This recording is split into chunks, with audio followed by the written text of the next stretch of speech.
Hey guys, Kurt from Time Machine Transport.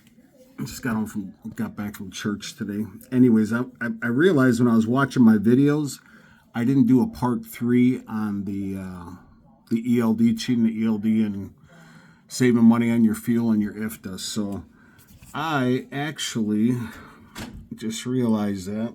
Hey, my wife. So anyways, I'm gonna turn this around. Say hi. Hi. So as you can see, Tuesday the 19th, and I said I was going to shut down at hold on, where the hell am I?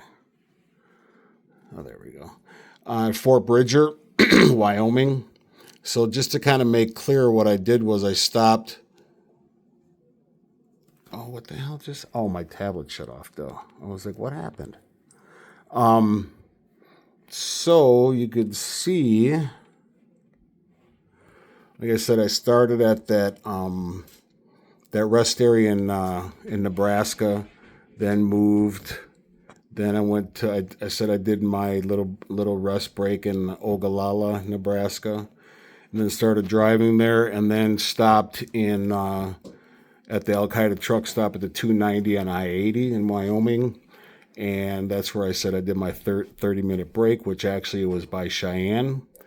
And then started driving there from that spot. And then I said I did, I actually got fuel at the Al Qaeda truck stop right here. However, I said I actually did my fuel stop and safety check in Rawlins. And then started driving in Rawlins. And remember, I told you I'd be shutting down at Fort Bridger. And I'm not unplugged. Everything's fine as far as that goes. But again, I said I ended my day, excuse the way I talk, I have my braces, and Fort Bridger's, all right? So that's where I said I actually stopped, but I was actually at that little truck area parking spot right near our 112 miles, whatever it was. This is weeks later that I'm doing this one.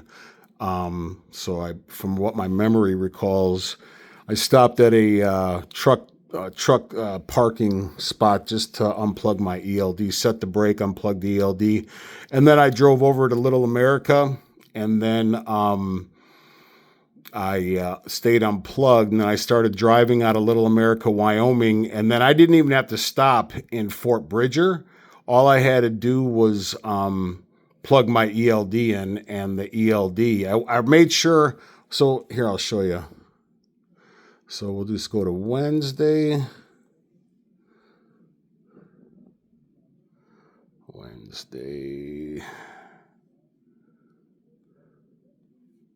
Sorry. It's kind of hard to recall this stuff, but if you damn it, I can't really, oh man, I'm sorry guys. All right, so as you can see, I started my next day, and like I said, I stayed plugged in. I started my day in Fort Bridger, Wyoming, and then I said I did my pre-trip in Fort Bridger, and then I started driving in Fort Bridger. But actually, I was in, I'm going to have to, it's so hard to do close up, sorry. So, and my tablet's just about dead, so that's why it wants to keep taking or going off. So I started my day in Fort Bridger, pre-trip. So what I did was when I left Little America, Wyoming, I actually had already did my pre-trip and everything. So I was already in my pre-trip. And then as I was riding past the TA in Fort Bridger, Wyoming, all I did was I plugged in, and the truck, after it connected to the ELD on the Bluetooth, it just went right into driving mode. So you didn't even have to stop to do that. So that's pretty much it for part 3. So you can see as it all came together, Fort Bridger. Then I did make my Salt Lake City appointment. And then I was able to get over by Roosevelt, Utah, or if you want to say Roosevelt, I think it's Roosevelt, but Roosevelt, Utah. And then picked up that oversize going over to Platteville, Colorado. So that was Thursday.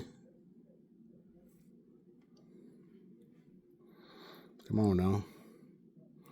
Thursday, the 21st, is where I started in Roosevelt.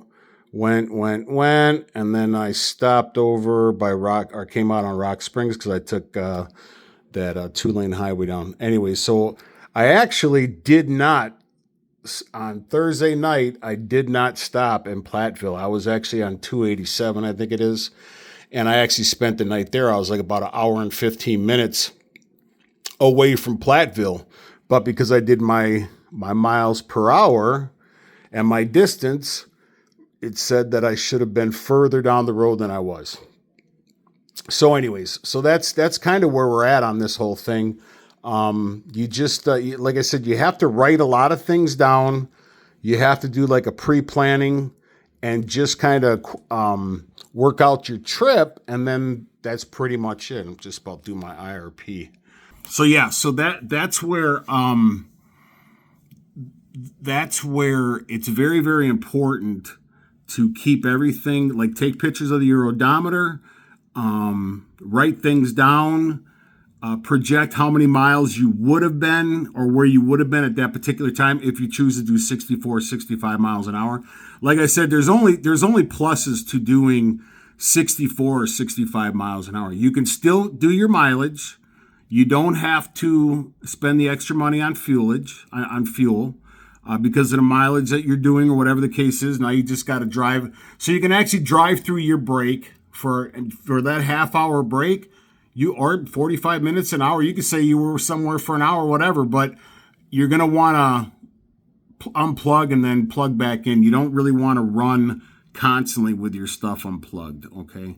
And again, if you have any questions how to do this, you just call me at 414-477-7845. Again, that's 414-477-7845.